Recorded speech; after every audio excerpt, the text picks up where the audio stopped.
দেশে বর্ষার আমেজ থাকলেও প্রেম ভালোবাসার নগরী ফ্রান্সের রাজধানী প্যারিসের প্রবাসী বাংলাদেশিরা মাতেন বৈশাখী উৎসবে। স্বরলিপি শিল্পী গোষ্ঠীর আয়োজনে বৈশাখী উৎসবে প্রবাসী বাংলাদেশিরা নেচে গেয়ে হয়েছেন একাকার। বৈশাখী শোভাযাত্রার মাধ্যমে শুরু হওয়া অনুষ্ঠানে ছিল সকলের স্বতঃস্ফূর্ত উপস্থিতি। সংগঠনের সাধারণ সম্পাদক মনসুর আহমদ, সাংস্কৃতিক সম্পাদক আবিদ রহমান এবং সহ সাংস্কৃতিক সম্পাদক রোমানা মনসুরের উপস্থাপনায় অনুষ্ঠানের সাংস্কৃতিক পর্বে ছিল প্যারিসের স্থানীয় বাংলাদেশি শিল্পীদের দলীয় পরিবেশনা। উৎসবকে কেন্দ্র করে গড়ে ওঠা বৈশাখী মেলায় শোভা পায় দেশীয় বিভিন্ন ধরনের মুখরোচক সুস্বাদু খাবারের পাশাপাশি বাহারি রকমের বাচ্চাদের খেলনা এবং দেশীয় পোশাক। ক্লোজ আপ তারকা লিজা, মৌসুমী আর সাগর বাউলের হৃদয় ছোঁয়া পরিবেশনা আর প্যারিসের স্থানীয় বাংলাদেশি শিল্পীদের অসাধারণ নৃত্য কানায় কানায় পরিপূর্ণ করে তোলে অনুষ্ঠান স্থল। শাইনি চুলে এখন হবে সব হেয়ারস্টাইল। সিল্কোর দ্বিগুণ শাইনি চুল প্রতিদিন।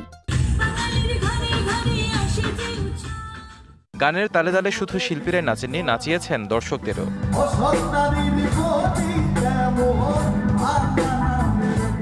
বাংলাদেশিদের পাশাপাশি উৎসবে যোগ দিয়েছিলেন ফ্রান্সে বসবাসরত ভিন্ন দেশের দর্শকরাও। নিজস্ব শেকড়ের টানে ছুটে আসা ফ্রান্সে বেড়ে ওঠা নতুন প্রজন্ম ছিল উচ্ছ্বসিত। হাজারো দর্শকের উপস্থিতিতে আজকে যে অত্যন্ত সুন্দর মনোরম পরিবেশে যে একটি অনুষ্ঠান আমরা সফল করেছি। বৈশাখের অনুষ্ঠানে আসছে, অনেক ভালো লাগতেছে। অনেক অনেক মানুষ অনেক দূর থেকে আসছে যে আমাদেরকে এত সুযোগ দিতে, এত সুন্দর একটা প্রোগ্রাম অনুভব করার জন্য। বৈশাখী পোশাকে অনুষ্ঠানে আসা দর্শকরা আনন্দ বিনোদনের সবটুকুই যেন পেয়েছিলেন এবারের বৈশাখী উৎসব থেকে। বাঙালির প্রাণের উৎসব বৈশাখী আয়োজনে দর্শক বিনোদনের কোনো কমতি রাখেনি কর্তৃপক্ষ। স্বরলিপি শিল্পী গোষ্ঠী ফ্রান্সের এবারের উৎসবের আয়োজন প্রবাসী বাংলাদেশিদেরকে দিয়েছিল প্রবাসের মাটিতে দেশীয় সংস্কৃতি উদযাপনের এক উপলক্ষ। বাংলাদেশ থেকে কিছু কিছু শিল্পী এসেছে, আমরা গান এনজয় করছি পরিবারবর্গ সহ, এবং আত্মীয় স্বজন দূর থেকে এসেছে। পোল্যান্ড থেকে আসছি শুধুমাত্র প্যারিসের এই বৈশাখী উৎসব দেখার জন্য। আজকে অনুষ্ঠানের ভ্যানুতে এসে মনে হচ্ছে যে প্যারিসে আসিনি, বাংলাদেশে এসেছি। সংগঠনের সভাপতি ইমদাদুল হক স্বপনের সভাপতিত্বে অনুষ্ঠানে আমন্ত্রিত অতিথি ছিলেন প্রধান উপদেষ্টা কাজী এনায়েতুল্লাহ ইনু, সাত্তার আলী সুমন, সুব্রত ভট্টাচার্য শুভ, মির্জা মাজাহার সহ আরও অনেকে।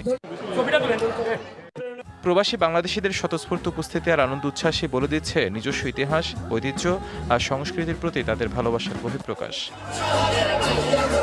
DBC news desk.